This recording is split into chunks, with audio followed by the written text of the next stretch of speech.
I'm Victoria Marshall with the latest news from the Washington Watch news desk. On Wednesday, the Supreme Court rejected the Biden administration's unlawful attempt at forcing U.S. taxpayers to subsidize its student loan bailout plan. In its order, the court denied an application from the White House to vacate a lower court injunction that prohibited enforcement of its latest student loan bailout program. This comes after the Eighth Circuit Court of Appeals granted an emergency request by Republican-led states to prevent the bailout plan from taking effect last month. The Biden administration filed an emergency request with the Supreme Court to lift the lower court's injunction last week. In response to the decision, Missouri Attorney General Andrew Bailey tweeted, "The Supreme Court unanimously upheld our court order blocking Kamala Harris and Joe Biden's illegal student loan cancellation scheme. This is a huge victory for the working Americans who won't have to foot the bill for the Biden-Harris Ivy League bailout." Now, this isn't the first time SCOTUS has rejected Biden's student loan bailouts. Last year, the High Court ruled that Biden's initial student bailout plan was unconstitutional. To sidestep the court, the Biden administration created the Saving on Valuable Education Repayment Plan, which would force taxpayers to pay off student loan debt. Wednesday's decision prevents that program from going into effect. And in other domestic news, a Colorado apartment building has reportedly been overrun by a Venezuelan gang. In a video making its rounds on social media, a group of heavily armed men enter an apartment complex in the Denver suburb of Aurora and break into a unit.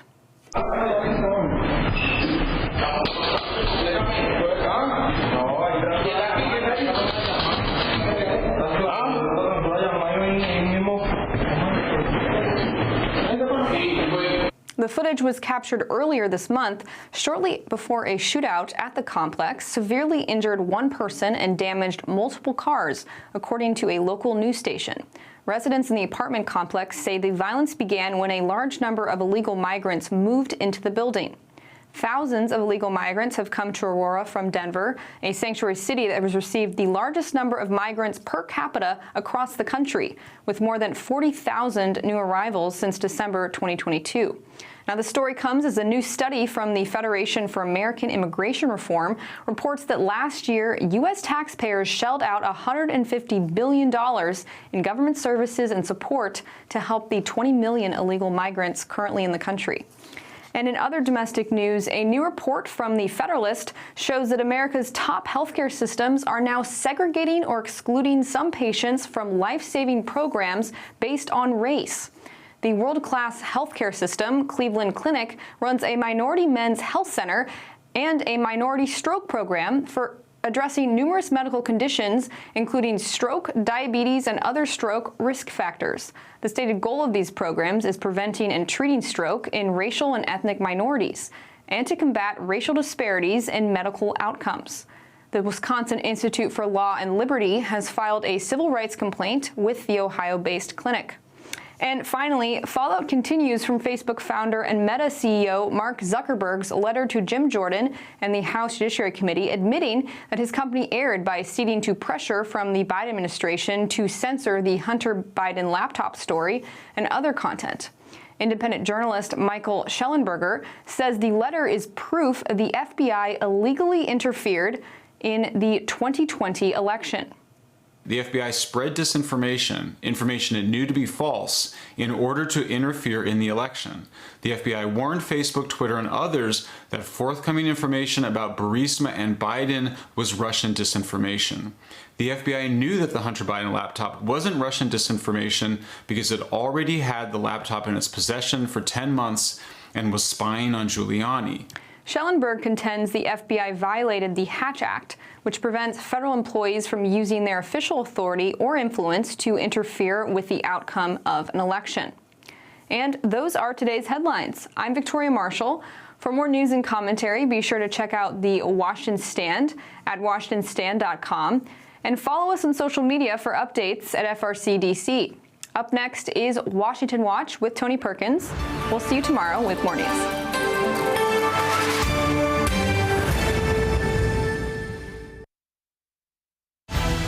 from the heart of our nation's capital in Washington, D.C., bringing compelling interviews, insightful analysis, taking you beyond the headlines and sound bites into conversations with our nation's leaders and newsmakers, all from a biblical worldview. Sitting in for Tony is today's host, Jody Heiss. Well, it is Thursday, August 29th. Good afternoon, and welcome to this edition of Washington Watch. I'm your host, Jody Heiss, Senior Vice President at the Family Research Council and President of FRC Action. All right, coming up on today's program, one of Kamala Harris's latest ads touts her being tough on the border, and all the while it features Donald Trump's border wall in the background. She's just trying to put forth a false narrative. But what we have taking place now in reality is a group of armed Venezuelan gang members in an apartment complex in a Denver suburb. I suppose that footage probably wouldn't work in her ad. Fortunately, some of these criminal elements have come up with the migrants. It's my understanding that Venezuela does not share criminal histories with the United States, and so it's very difficult to vet them at the border, yet they've been allowed to come in anyway. Yeah, it's kind of hard to vet them at the border when you're not vetting them at the border. That was Mike Kaufman, mayor of Aurora, Colorado, earlier today on Fox 31 Denver. He was responding to the alleged gang violence there in his city. I'll be discussing what's been happening there in Aurora when I'm joined here in just a few moments by West Virginia Congressman Alex Mooney. We'll also talk about the false narrative that Democrats have been pushing with regard to Kamala Harris and her tough stance on the border. And speaking of narrative pushing, there continues to be a great deal of fallout over the letter that Facebook's Mark Zuckerberg sent regarding the pressure that his company received from the Biden administration to censor speech that didn't fit the narrative that the administration wanted. I'll be joined later in the program by Dr. Jay Bhattacharya to talk about the effects that the censorship had on how America responded to COVID.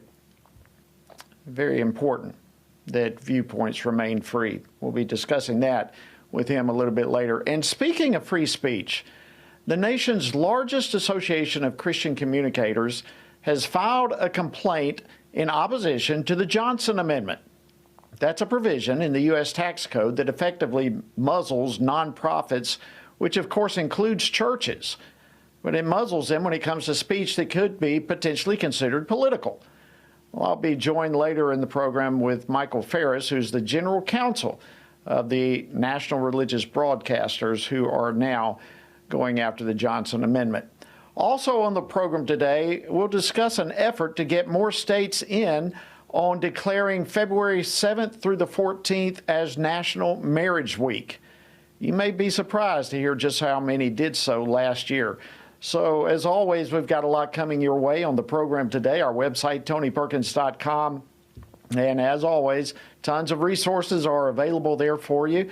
And at least for the time being, not the least of which is a link to Family Research Council's 2024 election survey. I'm sure you are extremely concerned with the direction our country is headed. And for that reason, we're asking you to take the 2024 election survey. We're asking you to stand for faith, family, and freedom. We're asking you to let us know about the issues that are most important to you during this election season. And you can input your information, your thoughts on that by simply texting the word election to 67742. And we encourage you to do so and participate with us. All right, let's jump into the details of the program today. In the city of Aurora, Colorado yesterday, they confirmed what they refer to as components of the Venezuelan gang TDA and said that they're operating there, but they also said that reports of TDA's influence in Aurora are isolated.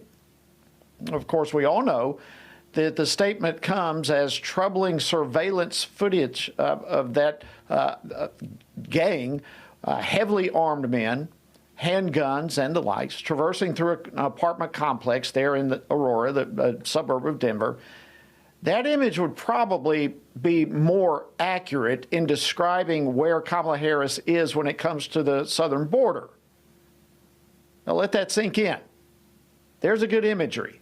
where Kamala Harris stands on border security, not standing on the border with Donald Trump's wall in the background, which, of course, she actually used that in an ad.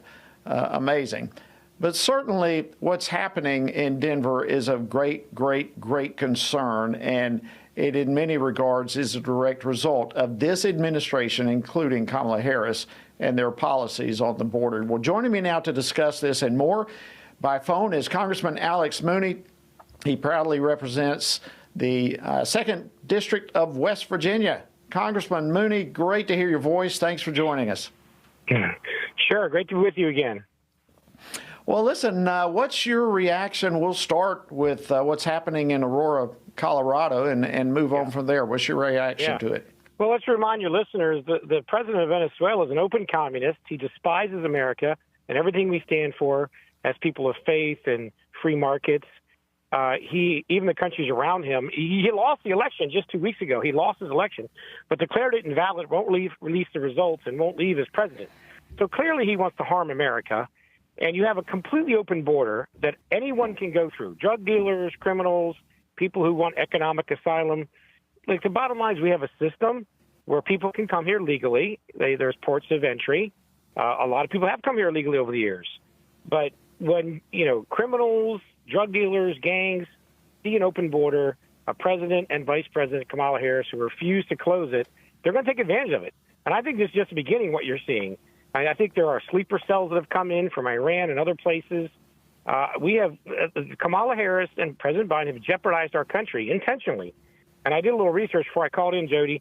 On March 24th of 2021, President Biden said, as reported by the Associated Press, he said, quote, "I've asked her, the Vice President, Kamala Harris, today, because she's the most qualified person to do it, to lead our efforts with Mexico and the Northern Triangle, stemming the movement of so many folks, stemming the migration to our southern border," close quotes.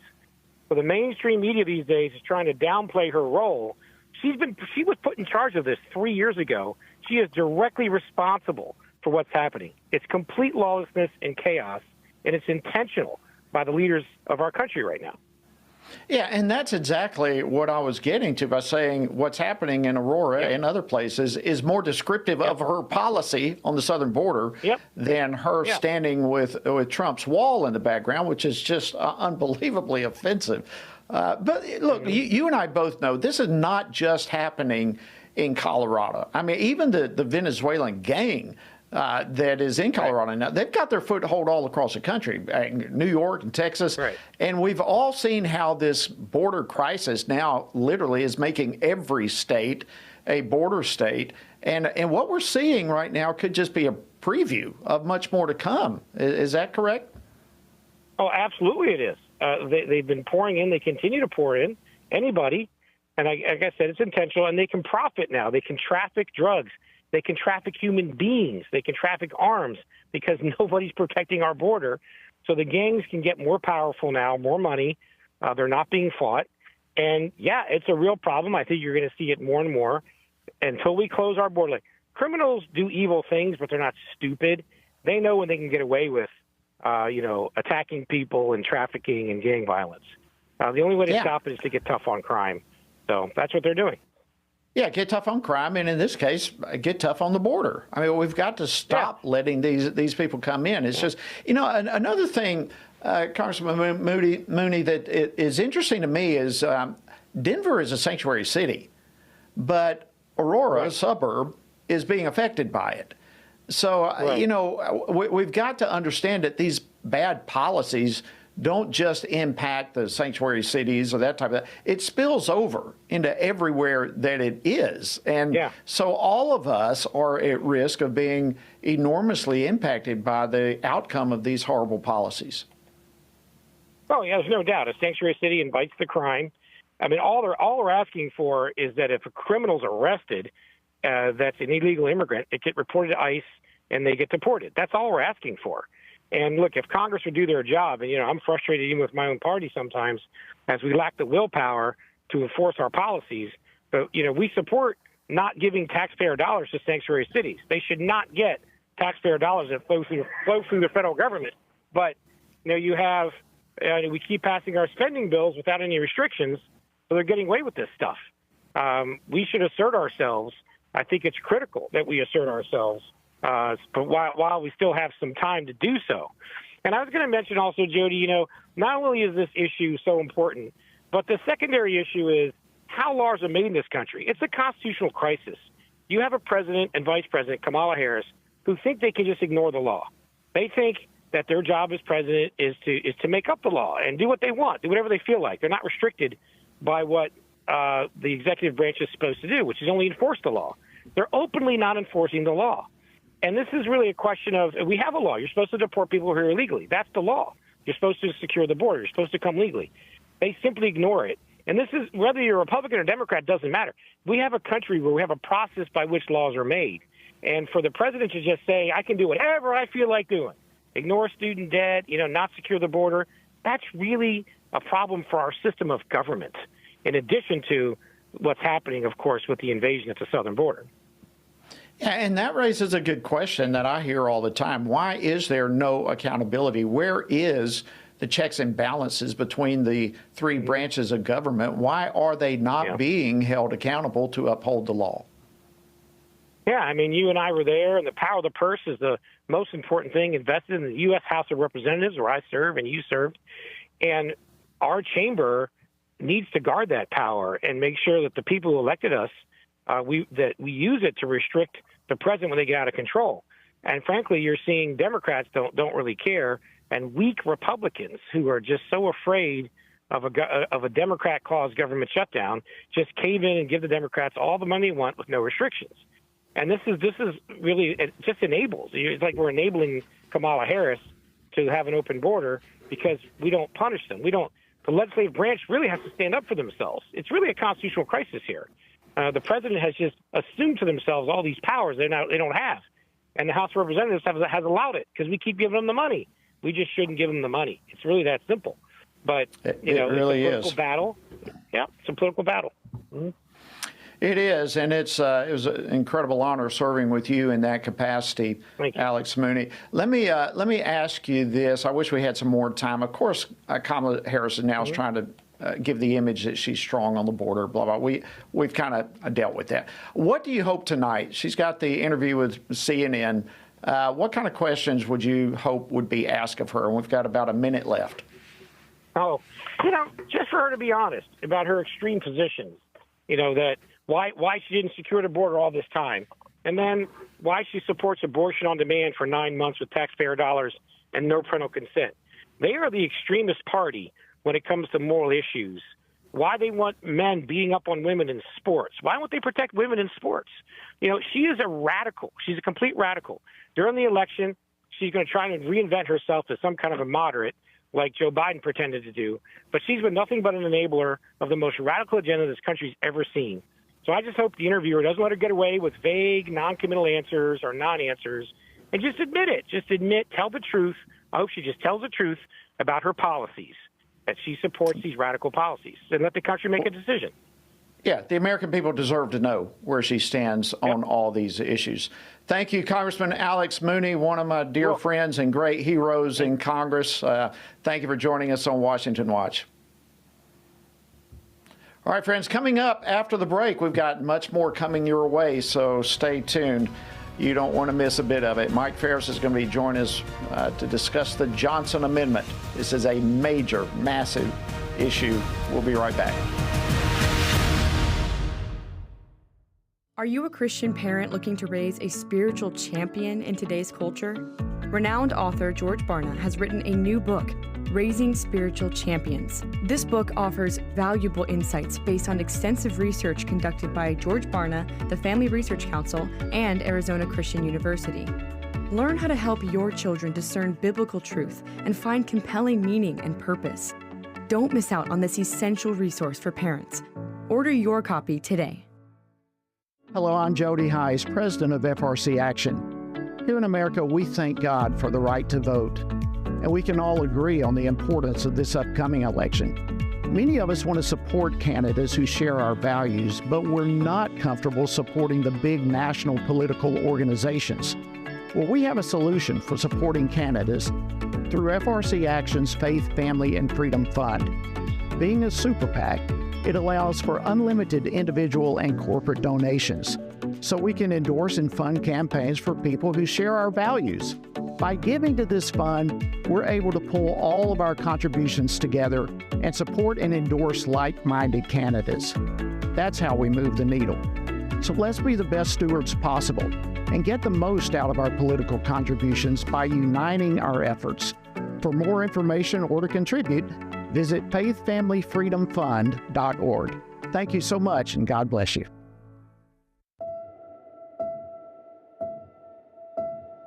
All of us are born with the desire to find truth and meaning.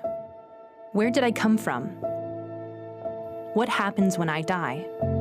While our answers to these questions may divide us, we are united in our need for the freedom to answer life's biggest questions and make life's biggest decisions for ourselves. That's why religious freedom matters for everyone. Religious freedom matters because the powerful have long wanted to control those who are less powerful. Religious freedom matters because the freedom of those who are different is often threatened by those who believe different is dangerous. At the Center for Religious Liberty at Family Research Council, we promote religious freedom for everyone because the only alternative is religious freedom for no one. We encourage Americans and the American government to engage and advocate for the persecuted, and they do. We work every day to bring good news to the afflicted, to proclaim liberty to captives and freedom to prisoners. We do it because that's what Jesus does. We work to give freedom to others because we ourselves have been set free.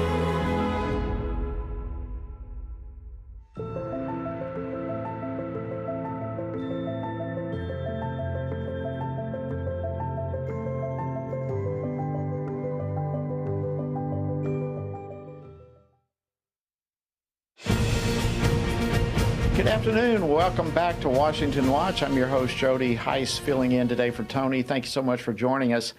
I think probably most of you know that before joining the FRC team, I served in Congress for 8 years, representing Georgia's 10th Congressional District. But prior to that, some of you may not know that I was a pastor for almost 30 years. And it was during that time that I personally encountered a conflict with what is known as the Johnson Amendment. And I ended up being one of 33 pastors across the country who challenged the Johnson Amendment, and one thing led to another, and that effectively is how I ended up going to Congress. But the Johnson Amendment is a provision in the U.S. tax code that effectively muzzles nonprofits, including churches.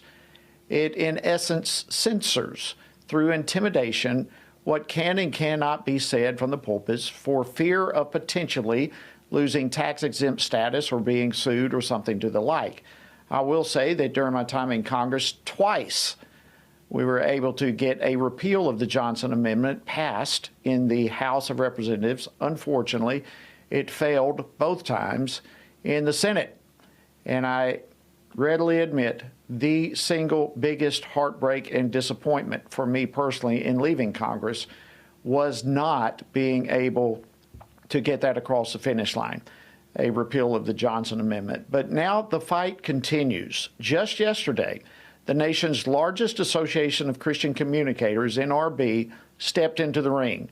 And now joining me to talk about this by phone, we're having a little trouble with the video portion, but at least by phone, is Mike Ferris. He's the general counsel for the National Religious Broadcasters Association, as I mentioned, also known as NRB. Mike, welcome back to Washington Watch. Thank you for joining us. Thank you, Jody. Sorry about the video. I wish it was there. Hey.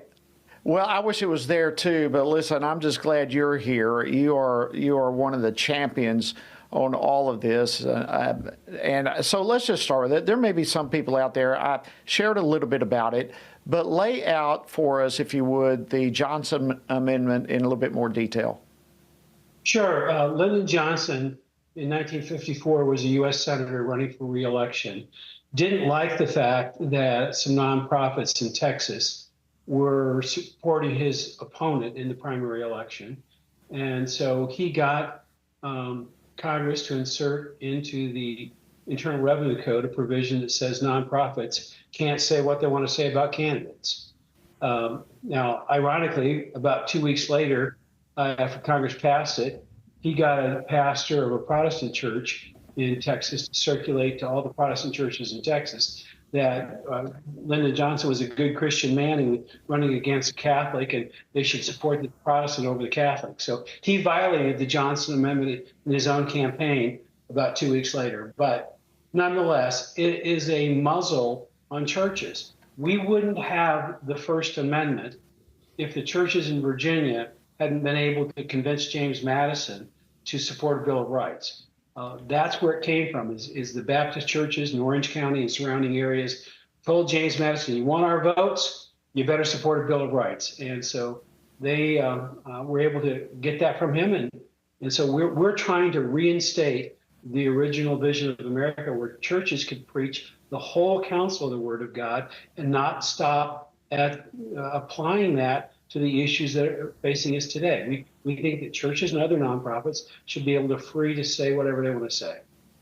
Absolutely, and thank you 1,000 times over for leading the charge on this at this point. I believe this is one of the reasons why so many churches are not engaged. So many pastors, as a result, so many Christians across the board are not engaged. They have been led to believe this erroneous narrative of separation of church and state, that you cannot, as a church or as a pastor from the Scripture, deal with biblical truth that touches on, in fact, directly at sometimes, deals with political issues, that somehow that's illegal. It is not illegal, and that is the heart, the hub, the centerpiece of our First Amendment rights. Can you tell us a little bit about the complaint that was filed yesterday? Sure. It's over 50 pages long, and what we detail in it is the massive number of nonprofit newspapers and Democrat-leaning churches that openly violate the Johnson Amendment on a regular basis. Philadelphia Inquirer, one of the largest newspapers in the country, is a nonprofit newspaper. It regularly endorses a full slate of Democrat candidates. Now, we make it very clear in the case, we think they have the constitutional right to do that. We think that the churches that are having Kamala Harris and have had Joe Biden and have Barack Obama, we think they have the right to do that. But we don't think it's a one-way right. We think it should be available and free for everybody.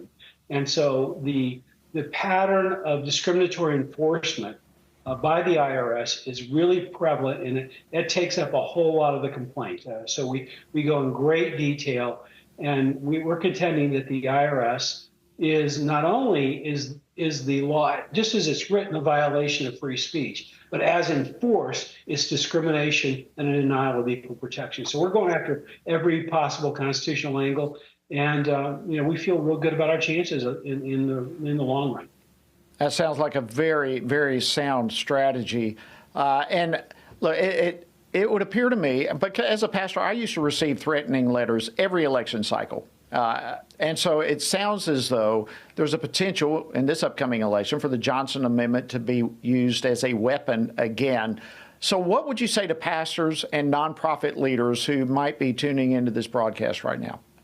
Well, first of all, they can say whatever they want to say about issues all day long, every day, and never be in violation of the Johnson Amendment. The only time that they're in violation of the Johnson Amendment is if they connect it to a candidate and say this candidate is good or this candidate is bad on this issue. If you go to the point of supporting or opposing a candidate, you're risking the IRS coming after you. However, we think that that's constitutionally protected, and we're representing two brave churches, Sand Spring Church from near Tyler, Texas, and First Baptist Wascom, Texas, are our church plaintiffs, and then Intercessors for America and National Religious Broadcasters. Those are our four clients in the case, and we're contending we have the right to speak up, and we want people to speak up and stand up for what's right. Thank you so much, Mike Ferris, General Counsel for this case with the National Religious Broadcasters Association. And we will be keeping a pulse on this, and look forward to hearing great results and outcomes. Thanks for joining us today on Washington Watch. We appreciate it. All right, after the break, we've got much more coming your way. National Marriage Week. Yes, we'll talk about that here in just a moment. Don't go anywhere.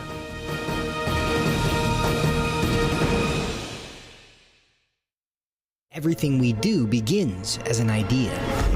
Before there can be acts of courage, there must be the belief that some things are worth sacrificing for. Before there can be marriage, there is the idea that man should not be alone. Before there was freedom, there was the idea that individuals are created equal. It's true that all ideas have consequences, but we're less aware that all consequences are the fruit of ideas. Before there was murder, there was hate. Before there was a Holocaust, there was the belief by some people that other people are undesirable. Our beliefs determine our behavior, and our beliefs about life's biggest questions determine our worldview. Where did I come from? Who decides what is right and wrong? What happens when I die? Our answers to these questions explain why people see the world so differently. Debates about abortion are really disagreements about where life gets its value. Debates over sexuality and gender and marriage are really disagreements about whether the rules are made by us or for us. What we think of as political debates are often much more than that. They're disagreements about the purpose of our lives and the source of truth. As Christians, our goal must be to think biblically about everything. Our goal is to help you see beyond red and blue, left and right, to see the battle of ideas at the root of it all. Our goal is to equip Christians with a biblical worldview and help them advance and defend the faith in their families, communities, and the public square. Cultural renewal doesn't begin with campaigns and elections. It begins with individuals turning from lies to truth. But that won't happen if people can't recognize a lie and don't believe truth exists. We want to help you see the spiritual war behind the political war, the truth claims behind the press release, and the forest from the trees.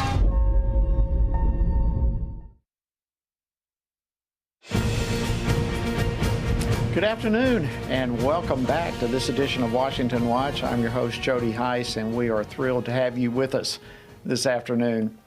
All right, God's Word tells us in various places, but I think of Hebrews 13:4, where it just boldly says that marriage should be honored by all.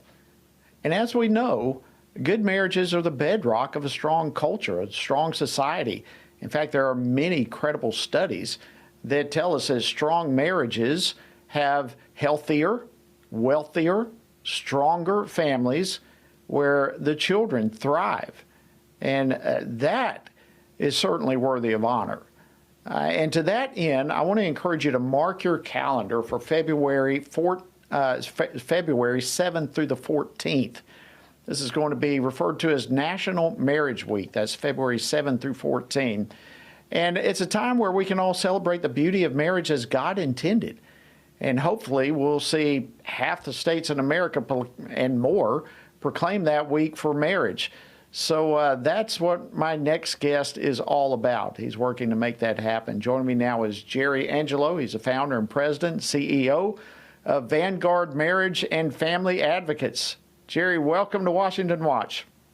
Oh, thanks for having me. Thank you, Pastor and Congressman Heiss, for your service to our country and God's people.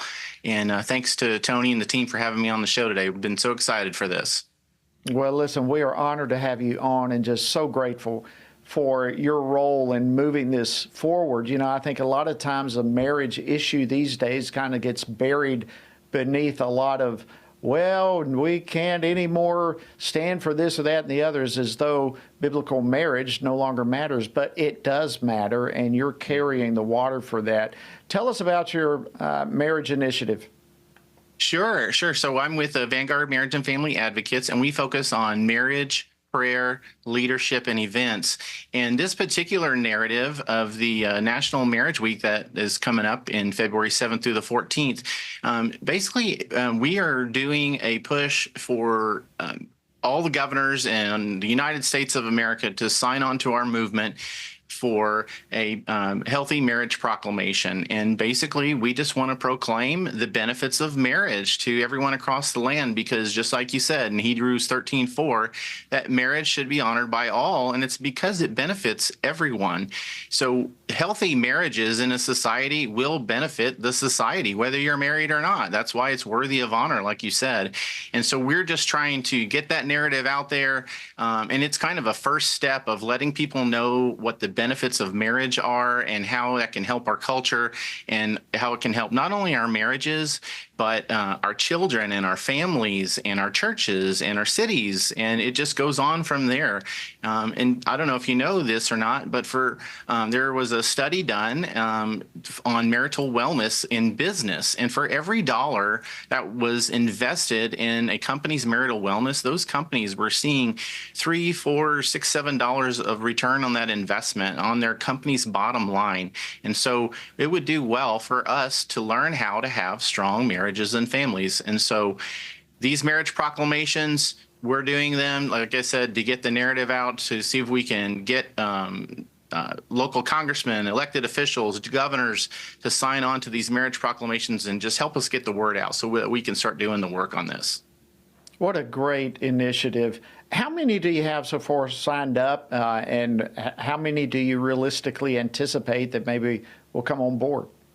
Sure. The very first time I did it, it was like they said, "Hey, can you help us with this?" The leadership at National Marriage Week, and we were like, "Sure." We got like one, and it was like just a few weeks out. So we got my home state of Missouri, and then this last February, we got 5 states to sign on. We got Secretary of State Ashcroft in our home state of Missouri did it. We had like a half a dozen local county commissioners doing it. Governor Stitt of Oklahoma signed one, and he gave us a great interview on Bott Radio Network. Governor Abbott of Texas helped us out. Governor Youngkin, Governor Reeves of Mississippi. So we got about 5 this year. I'm hoping to at least double or quadruple that number because we're getting a lot of good responses from that. So if there's some governors out there that want to honor the Lord and honor marriage, then we would love for them to contact us at marriageminute.org or maybe contact you guys at the show to reach out and get in touch with us.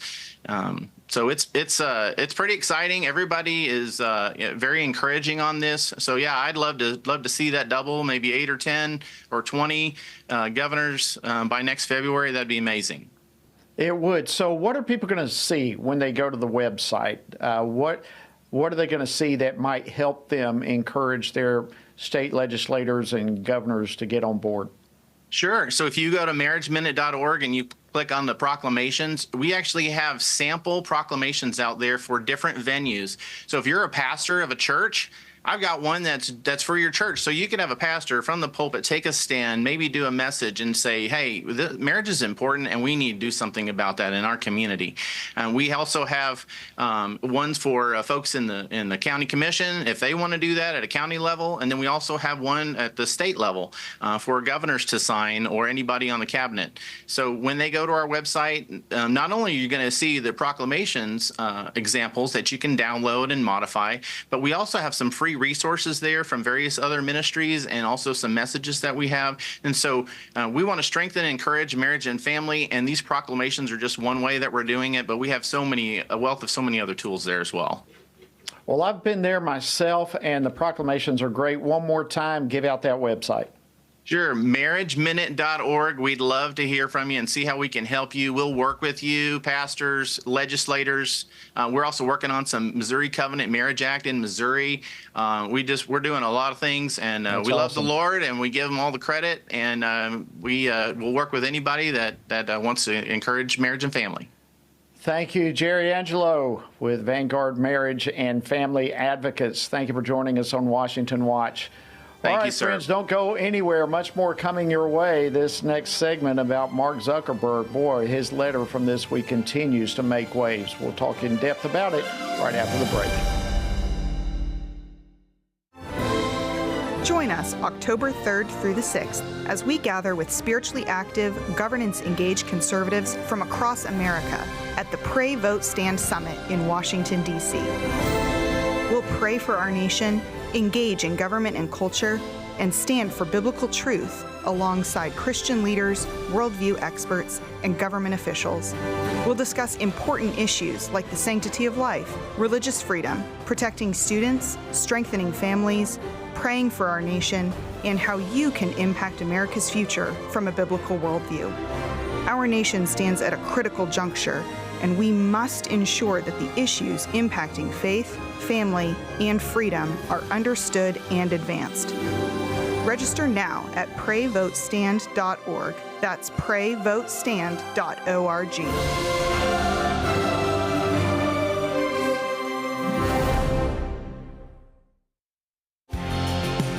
Jesus said in John 15, "These things I've spoken to you, that my joy may remain in you, and that your joy may be full."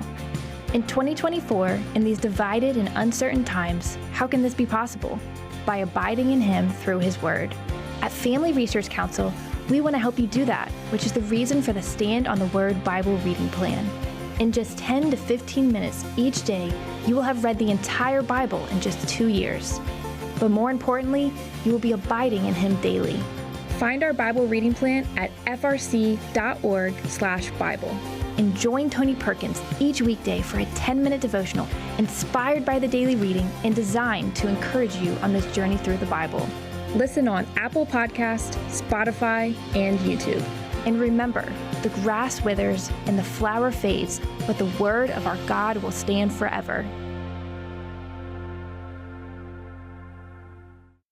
Research has found that there are 59 million American adults who are a lot like you. There are millions of people around the country who are born again, deeply committed to practicing their faith, and believe the Bible is the reliable Word of God. But that's not all. They're also engaged in our government. They're voters. They're more likely to be involved in their community, and they're making a difference in elections. The problem is that a lot of them feel alone too. We want to change that. FRC wants to connect these 59 million Americans to speak the truth together, no matter the cost. If you want to learn more about this group and what it means to be a spiritually active, governance-engaged conservative, or if you want to find out if you are one of these sage cons yourself, join us.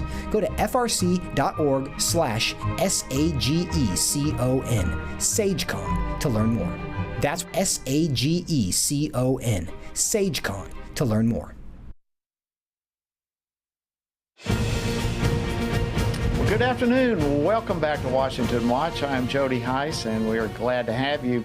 And by just a way of reminder, don't forget our very important and informative Pray, Vote, Stand Summit is just around the corner. It's going to be taking place in Washington, D.C. on October 3rd through the 6th, and we would love to have you come join us.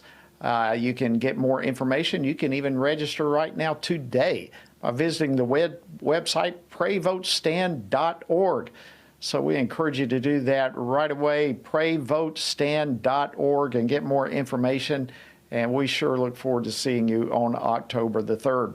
Also, I want to again announce to you in reference to our 2024 election survey. This is FRC's election survey. It's all about us hearing from you.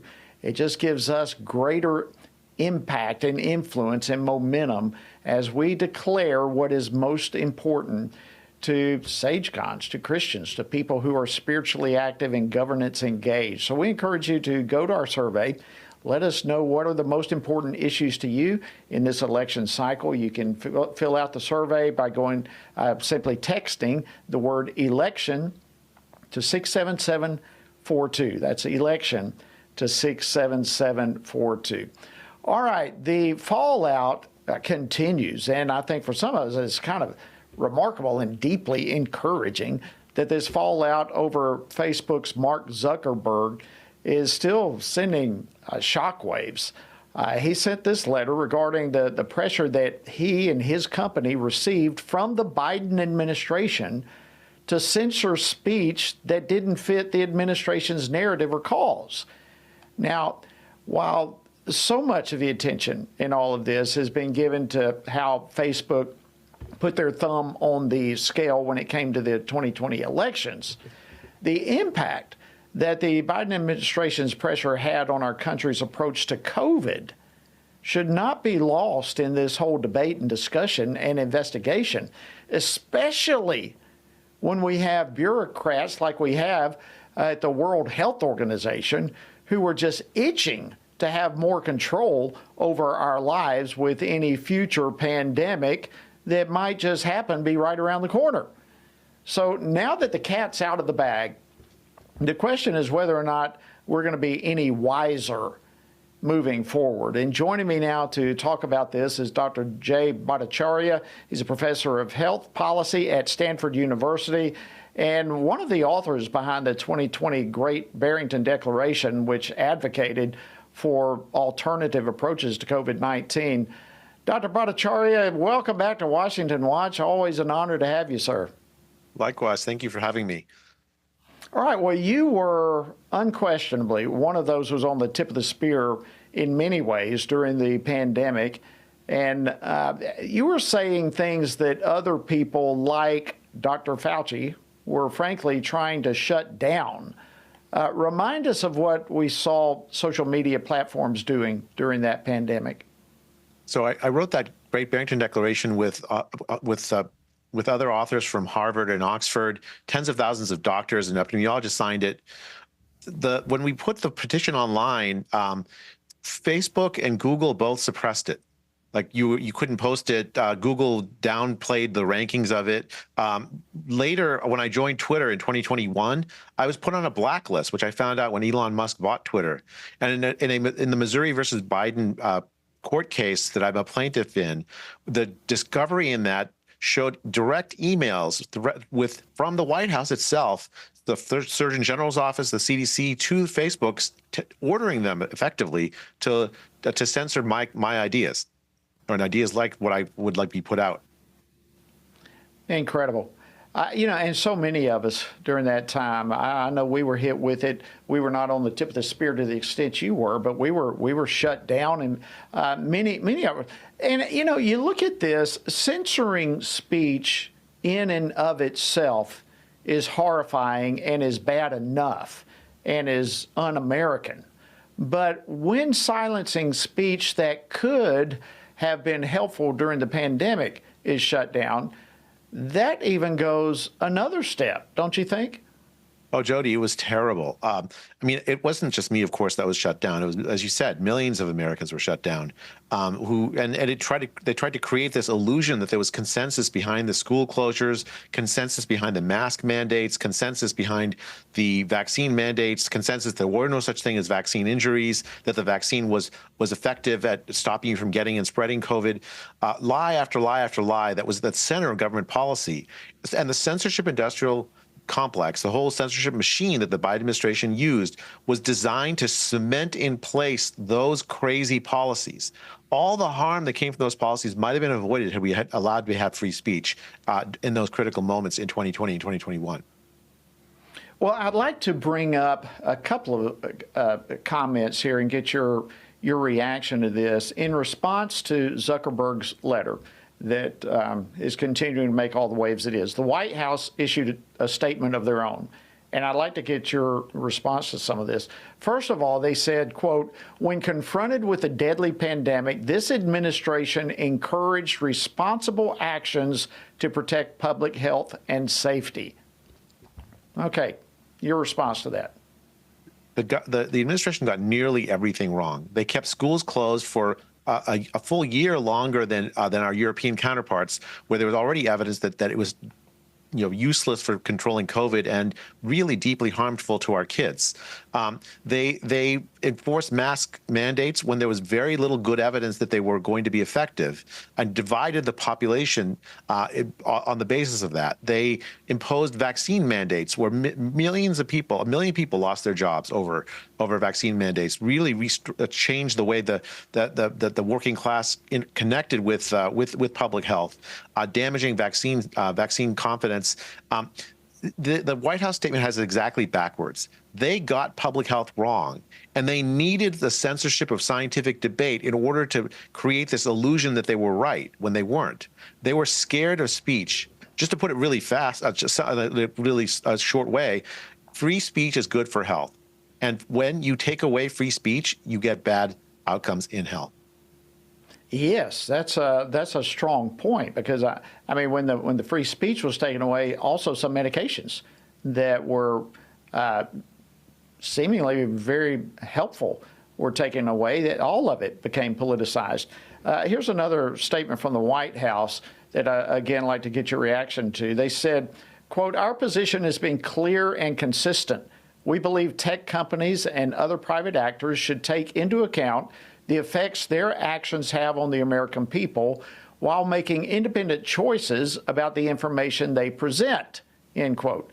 All right, it sounds to me like the White House is saying that the Biden administration really knows what's better, and that they had to step in because they know. Did they know what's best? Did, even for that matter, did big tech know what's best? No, I mean, no. The answer is no to both those questions, Jody. But the thing is that is such a deceptive little piece of propaganda there. What they're saying is that the Twitter and Facebook and all that should make responsible judgments what belongs online and what doesn't belong online. To some extent, that's fine. Of course, they shouldn't have child porn and other kind of illegal material online. That's completely legitimate that would be restricted. But they are under a law called the Communication Decencies Act. Section 230 of that act basically says that they can't act as editors, that they're essentially a conduit for free speech. And if they act like editors, then they're liable for all the slander or whatever it gets said on their platforms. What the White House is saying is that you should act like an editor, and put them really in a conundrum. If they act like an editor, then all of a sudden they're liable for all the terrible stuff that they post that are lies. It's online, so that you're going to have some of that. If they don't act like an editor, if they act like a free speech platform, then they get absolutely hammered by the White House. It wasn't voluntary action by the White House that led to these restrictions. It was pressure by the White House. A federal judge looking at this evidence made an analogy to Al Capone, with Biden administration and the Al Capone role coming to the Facebook and Twitter saying, look, that's a nice business you got there. It would be nasty if something were to happen to it. Wow. Yeah, a little hint, hint, wink, wink, you better do as you're told or else. There are so many areas that was deceptive, misguiding, outright wrong. But one set of voices that was shut down in the midst of all these others we're talking about was the origins of COVID. And I mean, you couldn't, no one could talk about where this came from. How does that fit into the White House's claim that they were somehow doing everything they could to protect public safety and health? Okay, so the thing about COVID origins, the people who had an interest in suppressing it were actually a relatively small group of very powerful scientists, including Tony Fauci, because the allegation essentially is that Tony Fauci and the NIH funded the kind of research in Wuhan that very likely caused the pandemic, leading to the deaths of millions and trillions of dollars spent on the damage caused by the lockdowns, school closures, all this harm. If it's true that this funding, this decision to fund dangerous research really led to the pandemic, well, that's going to damage the reputations of Tony Fauci and others in the scientific community that will participate in it forever. And so if you look at the early days of the pandemic, January 2020, those folks spent the early days trying to cover up the possibility of a lab leak. And they deployed their resources and power within the media and in social media to try to make it seem as if the lab leak idea was a conspiracy, that if you were somehow racist against the Chinese if you believed in a lab leak. And it wasn't a conspiracy. It was a real theory, a reality, and very likely true, that the United States funded the Wuhan lab that very likely did the dangerous research that led to the pandemic. That's true. That's 100% true. It's documented and true that what I just said. It was a reputational protection of a very small number of very powerful scientific bureaucrats that was at stake here.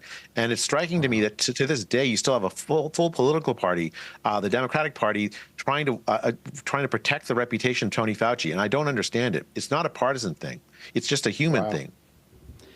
Yeah, I mean, hearing what you're talking about, it just, to me, it demands more investigation. There has to be more than just protect a reputation. At least you would think so. All right, so let's go back to Zuckerberg here and the letter he sent. How does this letter potentially affect the court case that you're a part of? Well, actually, the court case, the discovery in that court case had found almost everything that's in the letter. In fact, the federal judges in the lower court, the appeals court, all looked at this evidentiary record that we developed in this Missouri versus Biden case and issued a preliminary injunction ordering the Biden administration to stop censoring social media content and basically stop contacting social media companies with the purpose of censoring. The case went to the Supreme Court where we lost on standing, which means that apparently what the Supreme Court requires is an email from a government hack down to a social media company saying, censor Jay. We don't have such emails. What we have is the White House emails the social media companies saying, censor ideas sort of like this, which is the kind of ideas I would say. And in a 6-3 decision, the Supreme Court ruled that we don't have standing because the government was censoring ideas, not people. So the case went back down to the lower court. We don't no longer have the preliminary injunction in place, but we're going to get a chance to prove that we do actually have standing. As things stand, actually, I'm sorry to say, Jody, the First Amendment is a dead letter in the United States. If the government can go and censor ideas on social media without anybody having standing, well, what purpose does this First Amendment serve? It is an unenforceable dead letter. There is some action in Congress to sort of fix this loophole, but the Supreme Court really messed up here. And the Biden administration, it's the worst administration on free speech in American history. Yeah, maybe absolutely. John I mean, Adams is worse. Where do ideas come from? What do people embrace if it's not ideas? I mean, how do you separate ideas from people and thereby judicially separate ideas from those who have standing? Unbelievable.